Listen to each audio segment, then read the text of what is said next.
Salam alaikum, shalom aleichem, que la paix soit sur vous. Bienvenue, mesdames, dans ce 20e épisode du podcast Fini les dettes, votre rendez-vous hebdomadaire pour reprendre le contrôle de vos finances et bâtir la vie que vous méritez. Ici, vous le savez maintenant, nous parlons d'argent entre femmes, sans tabou ni langue de bois, pour atteindre la liberté financière. Pour celles qui ne me connaissent pas encore, je me présente. Je suis Malika Deriche, écrivaine, rentière dans l'immobilier et podcasteuse passionnée par l'autonomie financière et personnelle. Aujourd'hui, nous allons parler d'un sujet qui me tient à cœur. Il s'agit de s'affirmer en affaires et avec l'argent quand on est une femme.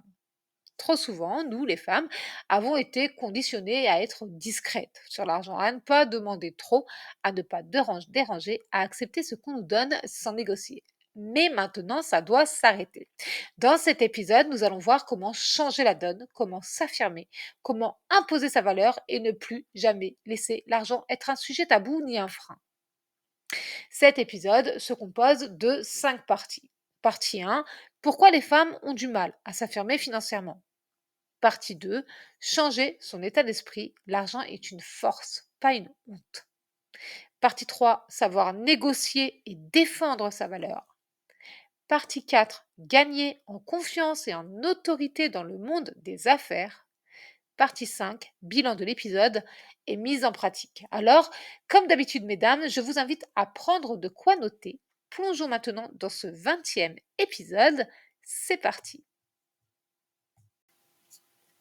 Partie 1. Pourquoi les femmes ont-elles du mal à s'affirmer financièrement? Les femmes ont du mal à s'affirmer financièrement car on ne leur apprend pas à le faire. De plus, elles sont moins instruites financièrement que les hommes. Les chiffres parlent d'eux-mêmes. Selon l'INSEE, les femmes gagnent encore 22% de moins que les hommes en moyenne en France. Moins de 10% des investisseurs en bourse sont des femmes, alors qu'elles sont statistiquement plus performantes que les hommes dans la gestion des investissements. 60% des femmes entrepreneurs disent avoir du mal à fixer le bon prix pour leurs services ou produits.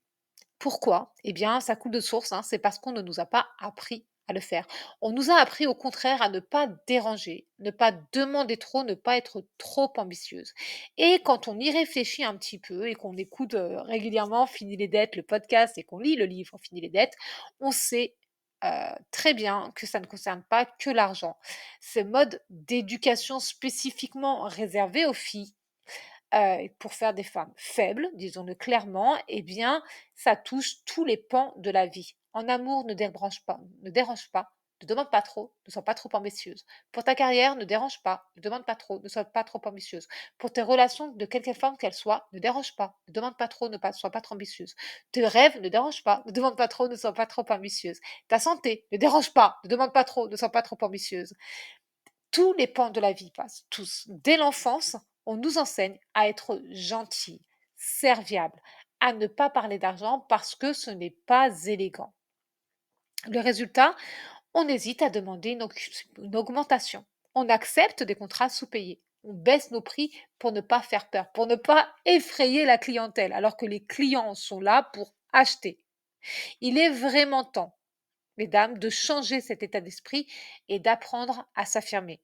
C'est ce qui nous mène tout naturellement à la partie 2 de ce 20e épisode du podcast Fini les dettes. J'arrive toujours pas à y croire qu'on en soit au 20e. Il est temps, mesdames, de changer son état d'esprit, de croire profondément, d'accepter l'idée que l'argent est une force, pas une honte. Et pour changer son état d'esprit, il faut changer ce qu'on pense, il faut changer nos idées. C'est ce qu'on appelle des affirmations. Je sais que le travail que je vous invite à faire peut sembler difficile, mais sérieusement, mesdames, si vous écoutez régulièrement ce podcast et que vous lisez mon livre Fini les dettes, ce sera plus facile parce que vous apprenez déjà l'argent, vous apprenez son fonctionnement, vous apprenez comment bien l'utiliser pour construire la vie à laquelle vous aspirez. Donc, vous faites déjà un gros travail. Et les affirmations que je partage avec vous vont en ce sens, évidemment. C'est donc cohérent avec ce que vous apprenez et ce que vous mettez déjà en pratique. Allez, c'est parti pour les affirmations. Affirmation numéro 1. J'ai le droit d'aimer l'argent. écris-le, note-le, chante-le, répète-le, marque-le en gros chez toi, marque-le sur ta voiture, marque-le, j'allais dire tatoue-toi-le, mais non, on évite le tatouage. C'est, bref. Tu as le droit d'aimer l'argent. Tu fais ce que tu veux de ton corps, tatouage, pas tatouage, c'est pas moi que ça regarde. Tu as le droit d'aimer l'argent. C'est d'ailleurs le sujet de l'épisode numéro 7 de ce podcast. Aimer l'argent ne signifie pas être avare ni matérialiste. Non. Ça signifie reconnaître sa valeur, donc la valeur de l'argent, le pouvoir de l'argent et l'impact de l'argent. L'argent, c'est ce qui va te permettre d'assurer ta sécurité et celle de ta famille. L'argent, c'est ce qui te permet de réaliser tes projets et tes ambitions. L'argent, c'est ce qui te permet d'aider les autres de manière concrète. Donc oui, tu as le droit d'aimer l'argent. Affirmation numéro 2. Je mérite d'être payé à ma juste valeur. Je répète, je mérite d'être payé à ma juste valeur. Imagine un homme et une femme qui proposent exactement le même service. Il n'y a pas besoin d'imaginer. Pense à un homme et une femme qui proposent exactement le même service. À ton avis, qui est le plus susceptible d'oser demander un prix élevé? Même pas juste le bon prix, un prix plus élevé. Eh bien l'homme, parce qu'à lui, on lui a appris qu'il doit valoriser son travail. Tandis que nous, on nous fait croire que demander trop est égoïste. Et même pire que ça, c'est mal, c'est sale. Voilà ce qu'on nous dit. C'est sale, c'est mal, tu ne dois pas faire ça. T'es égoïste. Pourquoi tu veux de l'argent? Pourquoi faire? Il faut vraiment arrêter avec cette idée-là. Vous apportez de la valeur. Vous avez travaillé dur pour vos compétences. Et ça a un prix. Assumez-le.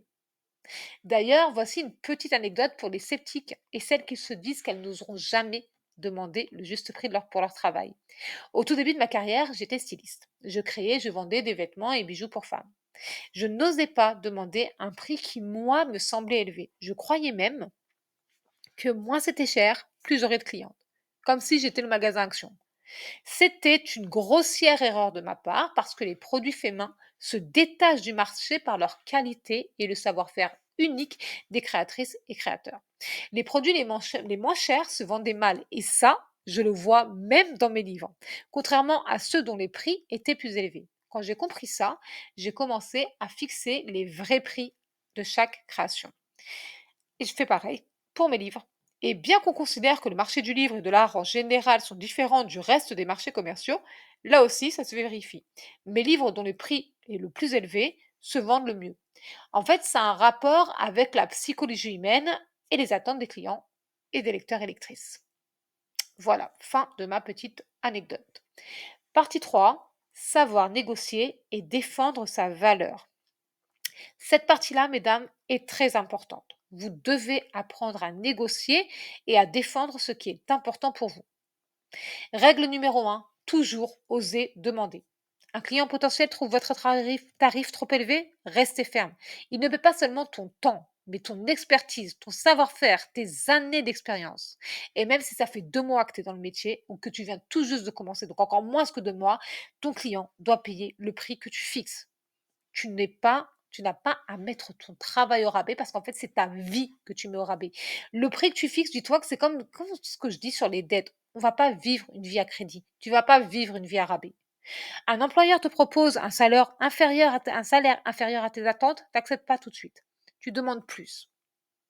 Voici un exemple.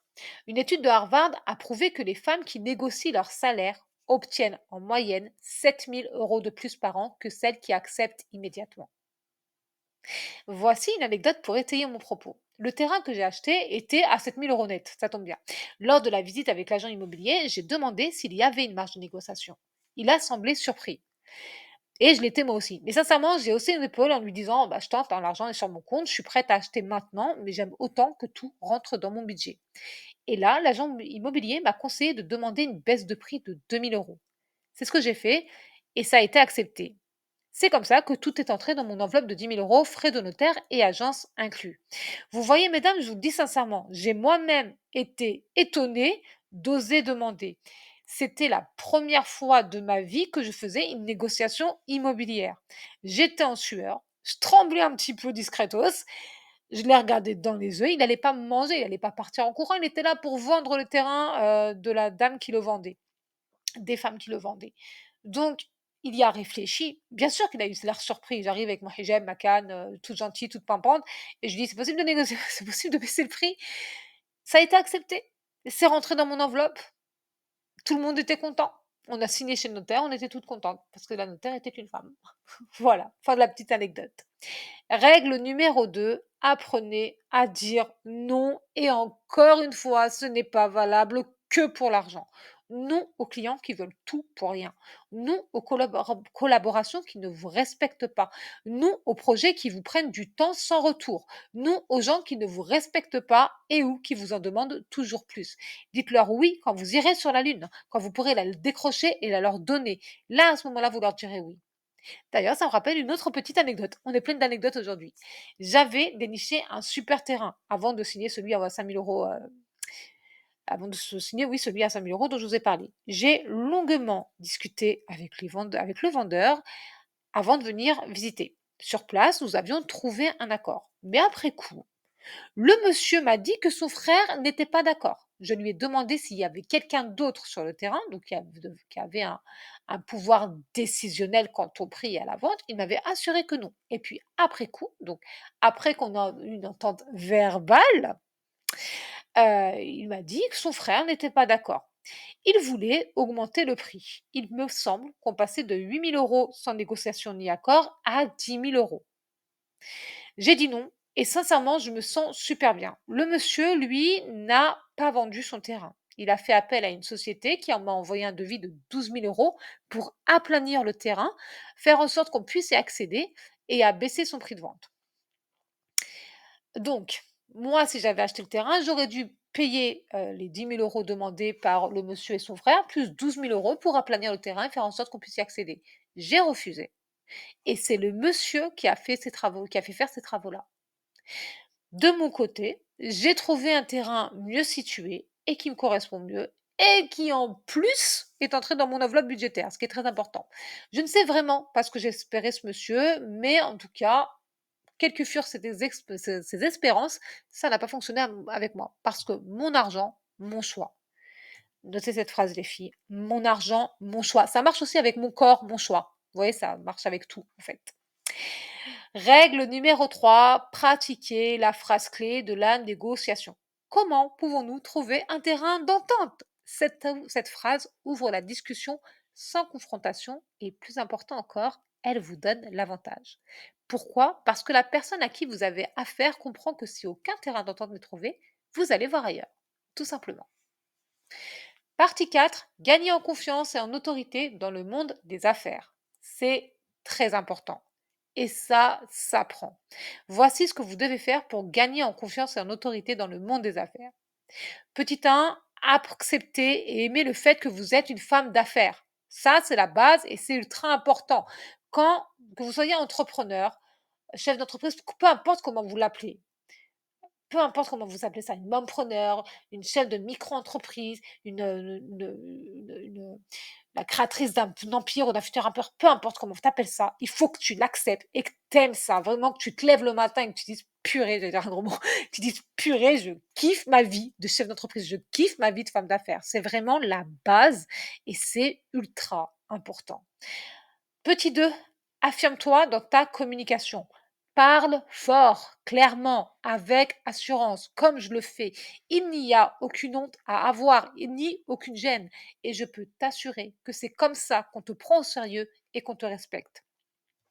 Je me souviens d'un appartement que je voulais signer en sous-location légale, quand je faisais de la sous-location légale. Le propriétaire me disait qu'il allait peut-être laisser le logement à sa fille ou devoir le récupérer rapidement. Je l'ai regardé et j'ai simplement répondu la vérité. Je ne triche pas, je ne mens pas, je ne vole pas. Signez avec moi, votre appartement sera très bien entretenu, vos loyers seront toujours payés et il y a une clause dans le contrat qui vous permet de récupérer votre logement quand vous voulez. J'étais claire, simple, concise. J'ai signé la semaine suivante et j'ai généré plusieurs milliers d'euros grâce à cet appartement. Petit 3, entourez-vous de personnes ambitieuses. Mesdames, fréquentez des femmes qui osent et qui réussissent. Sincèrement, c'est tellement important. Mais je vais être tout à fait honnête avec vous, comme d'habitude. On trouve rarement ces femmes dans notre entourage. Vraiment. Personnellement, il n'y a aucune femme dans mon entourage proche qui est comme ça, qui parle ouvertement d'argent et qui est ambitieuse. Parce que les femmes ont appris à se faire toutes petites et à s'asseoir sur leurs ambitions.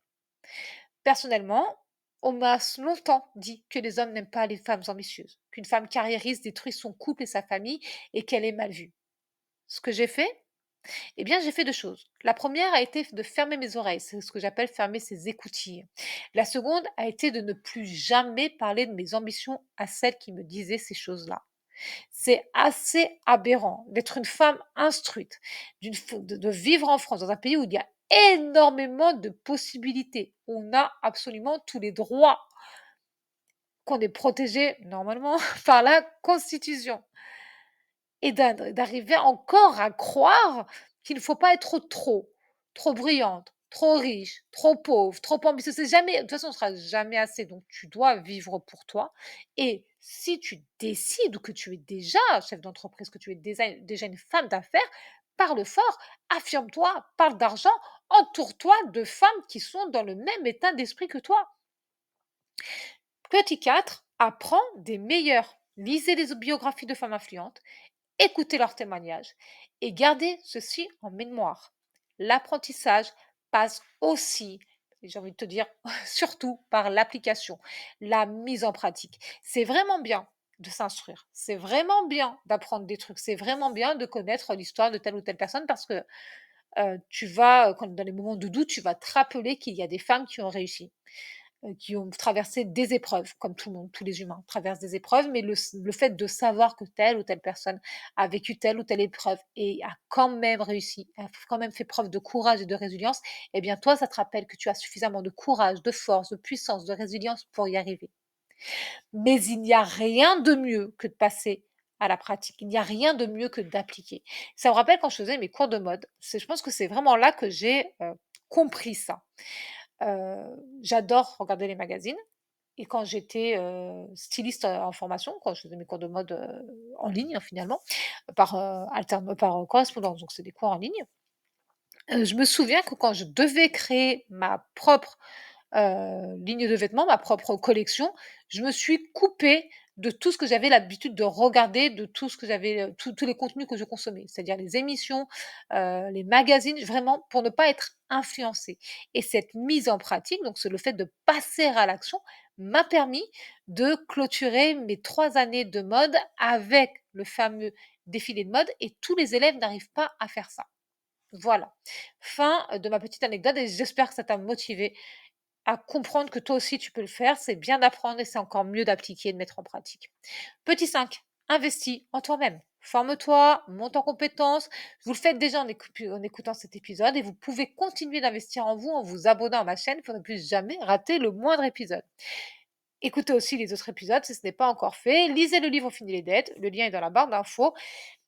Et évidemment, nourrissez-vous d'autres contenus qui ont un lien avec votre activité. C'est très important. Par exemple, moi, je fais de l'immobilier, je suis rentière dans l'immobilier. Je consomme constamment du contenu sur l'immobilier parce que j'adore ça. Je ne suis pas persuadée que le monde de l'immobilier soit en constante évolution, hein. Pour moi, c'est comme l'histoire avec un grand H, c'est une boucle, c'est répétitif. Il y a des choses sur lesquelles il ne faut pas s'attarder. Il y en a d'autres vraiment qu'il faut connaître, comme les lois, les zones, tout ça. Hem, mais c'est pour vous dire à quel point c'est important de se nourrir d'autres contenus qui ont un lien avec son activité. Nous arrivons maintenant à la partie 5 de ce 20e épisode. Donc, partie 5, bilan de l'épisode et mise en pratique. Voici ce que vous devez retenir aujourd'hui, mesdames. Vous avez le droit d'aimer l'argent et de vous affirmer. Fixez vos prix et ne les baissez pas pour plaire. Négociez toujours, demandez plus, refusez l'inacceptable. Soyez confiante, votre travail et vos compétences méritent d'être reconnus et bien rémunérés. Formez-vous, entourez-vous de personnes ambitieuses et osez prendre votre place. Passons maintenant au challenge de la semaine, le défi de la semaine. Je vous invite à identifier une situation où vous avez accepté trop peu ou hésité à demander plus. Personnellement, c'est quand j'étais salariée, je faisais des métiers bien en dessous de mes compétences réelles. Voilà, à votre tour, partagez en commentaire une situation où vous avez accepté trop peu ou hésité à demander plus et décidez comment vous allez changer cela la prochaine fois. Moi, j'ai changé en devenant chef d'entreprise, ça a été assez radical. Cet épisode touche à sa fin. Merci mesdames d'avoir été avec moi aujourd'hui jusqu'au bout. Évidemment, et comme d'habitude, si cet épisode vous a motivé, aidé, inspiré, pensez à le partager à au moins une femme autour de vous et à laisser un commentaire. Je suis certaine qu'elle vous remerciera et moi aussi.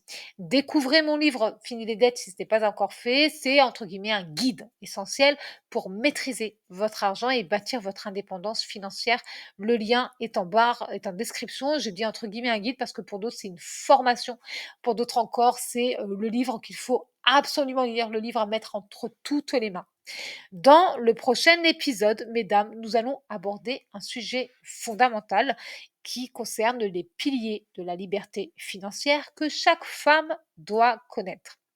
C'est un épisode à ne pas manquer pour poser les bases solides de votre réussite financière. Donc, si ce n'est pas encore fait, abonnez-vous à ma chaîne YouTube pour ne louper plus aucun épisode. On se retrouve mardi prochain, ici même, à 14 heures. En attendant, mesdames, prenez grand soin de vous et de vos finances et souvenez-vous, vous méritez le meilleur. Bye bye!